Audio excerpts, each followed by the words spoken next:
Porque a gente tá aí nas redes sociais e quando eu falo pra vocês que as plataformas digitais, e eu não vou entrar em assunto de regulamentação, embora vocês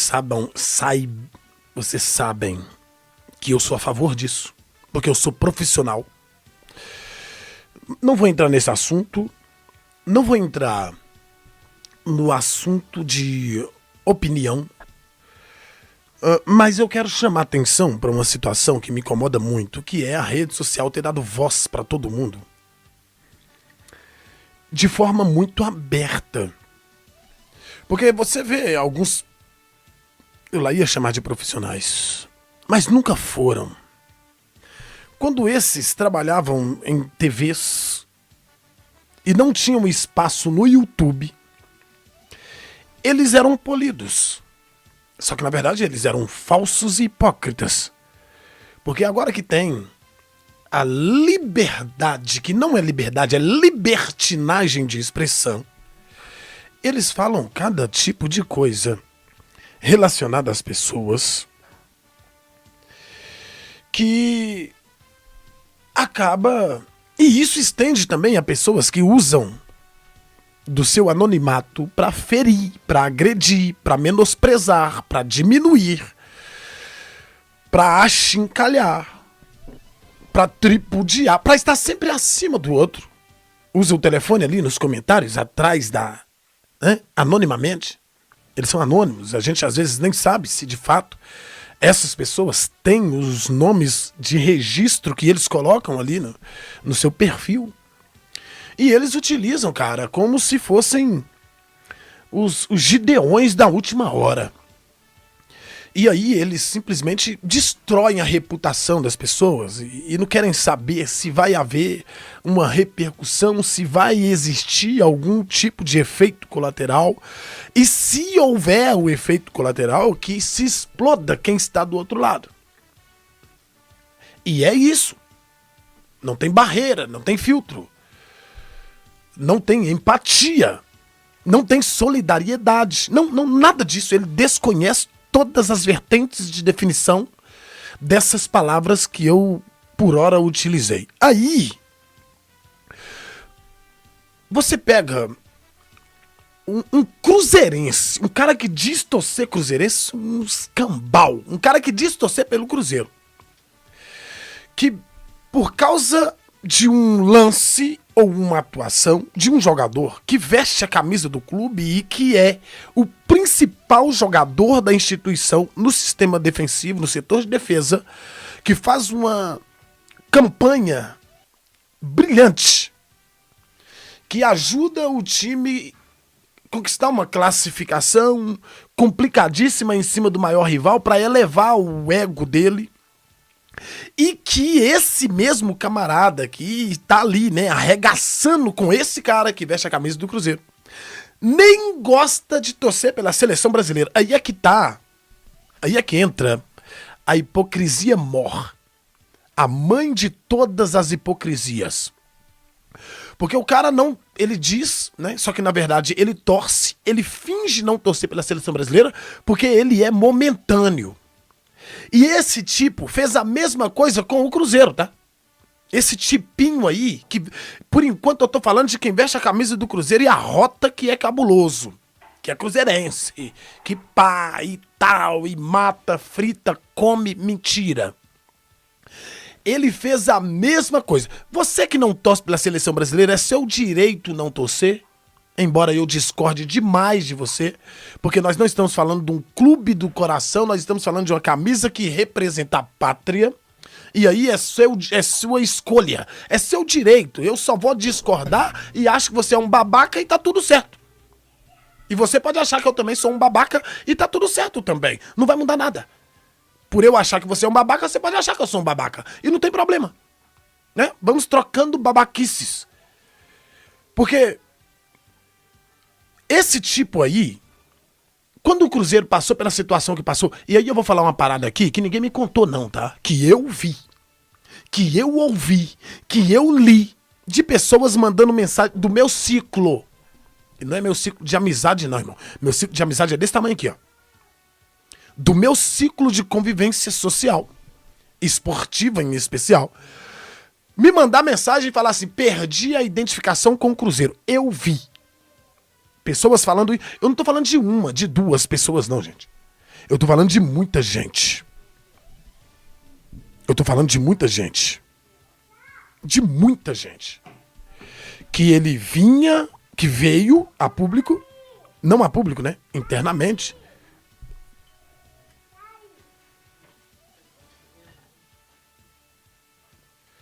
Internamente, é o Heitor me gritando aqui, gente.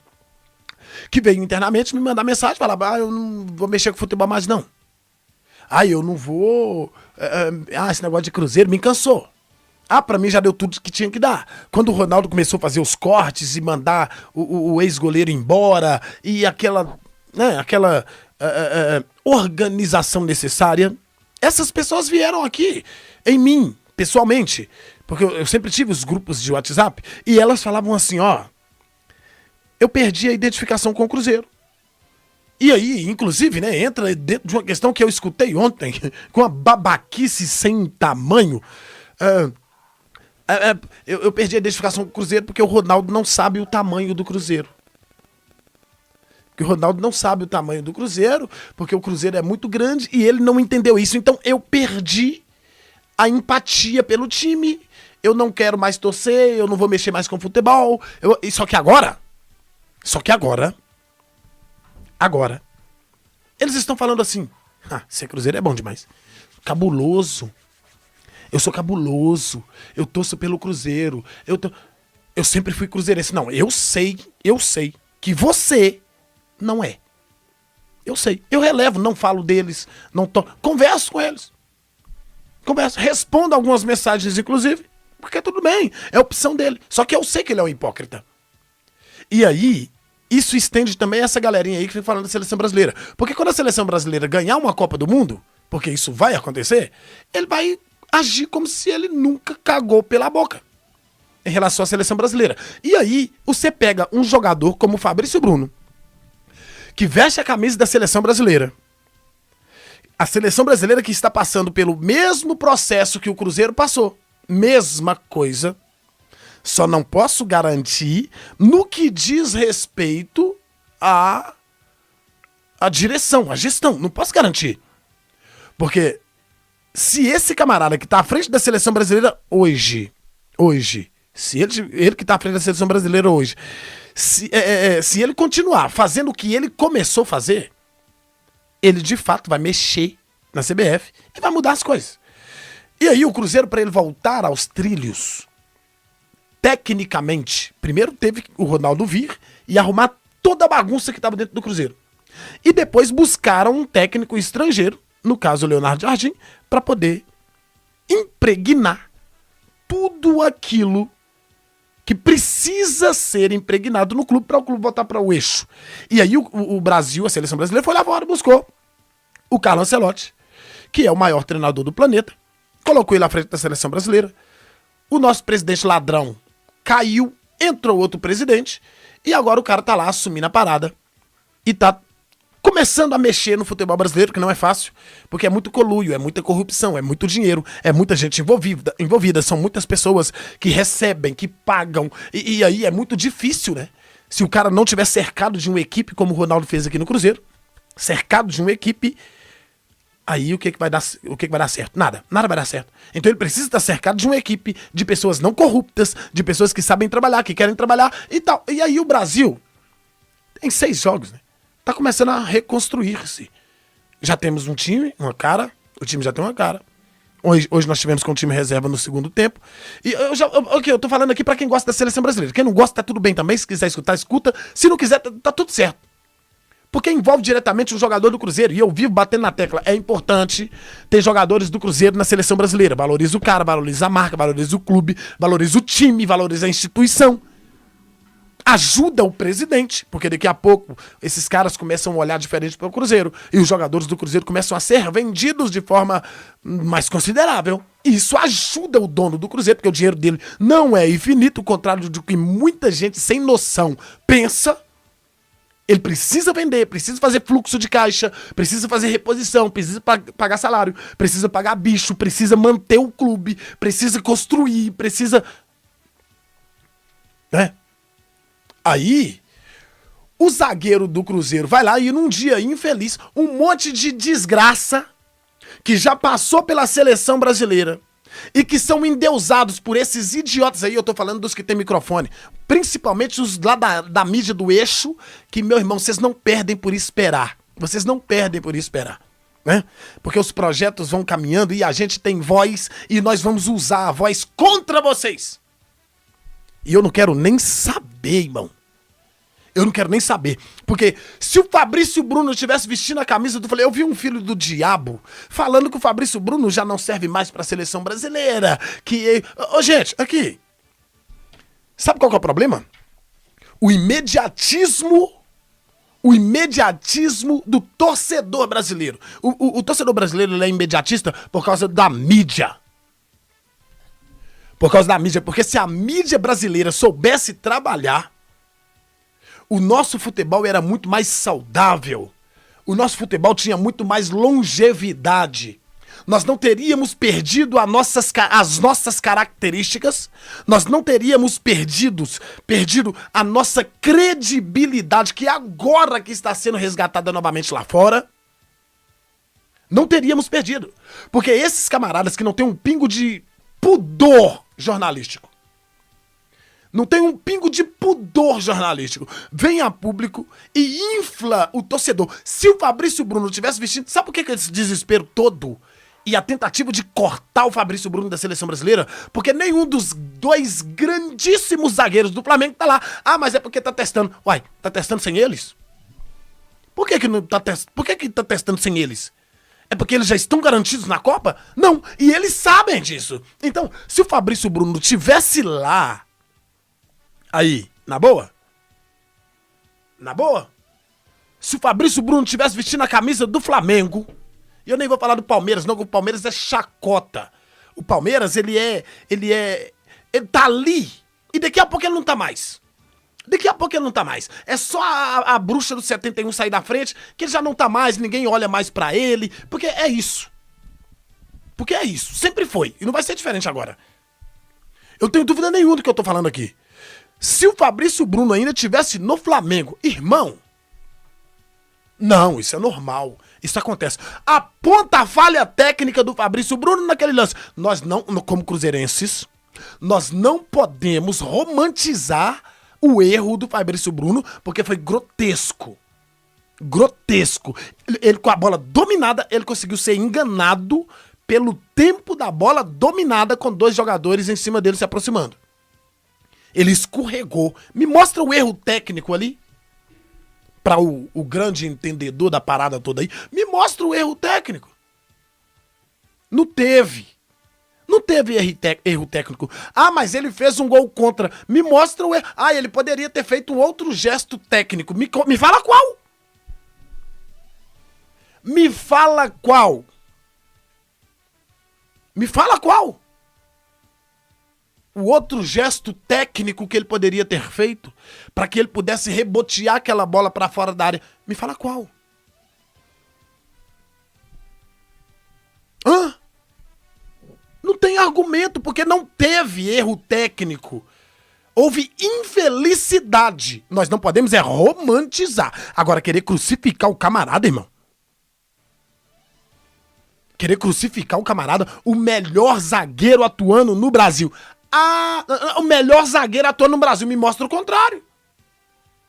É só me mostrar o contrário, não tem problema nenhum. Não tem problema nenhum.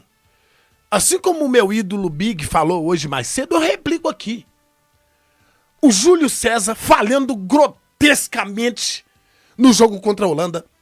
O Felipe Melo falhando de forma bizonha. Hoje são todos endeusados na mídia. E eu não tô falando aqui de amistoso contra o Japão na casa dele, passando o melhor momento da história deles, não. Não. E inclusive o Brasil em fase de reconstrução. Não, eu não tô falando isso, não. Eu tô falando de Copa do Mundo. Eu tô falando de Copa do Mundo. onde os caras passaram todo o processo inserido no meio da formação da equipe pra chegar no dia do jogo, fazer a cagada que fizeram. E são endeusados, que babam o ovo, que puxam o saco. Agora não, o Fabrício Bruno, sabe por quê que estão tratando com o Fabrício Bruno dessa forma? Ah, o Hugo Souza. Obrigado, Michele. O Hugo Souza do Corinthians foi pegar uma bola, ele catou 7 borboletas numa bola em cima da cara dele. E sabe o que eu ouvi de um... Sabe o que eu ouvi? A terceira vaga pra goleiro ainda tá aberta e o Hugo tá na briga. Eu sei que tá. Assim como o Fabrício Bruno também está. Assim como o Fabrício... Por que que o goleiro do Eixo, depois de falhas bizarras, ele continua no radar do técnico Carlo Ancelotti? E o Fabrício Bruno, por uma infelicidade, uma falha gritante, clamorosa, mas não técnica, porque vou repetir, nós não podemos romantizar o erro do Fabrício Bruno. A gente não precisa disso, não. Porque nós não somos vitimistas, não somos passadores de pano, estamos pelo menos tentando ser o mais realista e justo possível. Nada justifica a pataquada que estão querendo fazer com o Fabrício Bruno. E você que é cruzeirense e tá no meio disso daí, você não merece vestir camisa do Cruzeiro e falar que é cruzeirense. Você não merece não, irmão. Ah, mas é só minha opinião. Essa é a minha, em cima da sua. E ponto final. Pra mim, você não merece. Se você tá abraçado com isso daí, eu tô vendo gente falando aqui, Fabrício Bruno é bom nem jogar o clássico. Eu vi alguém falando, vamos dar folga pro Fabrício Bruno. Que é isso? Que é isso, gente? Tem bosta na cabeça?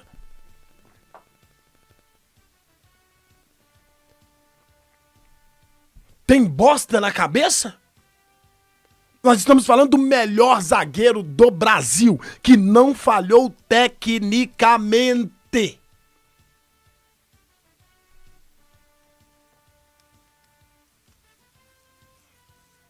Papo reto. Vá pro inferno.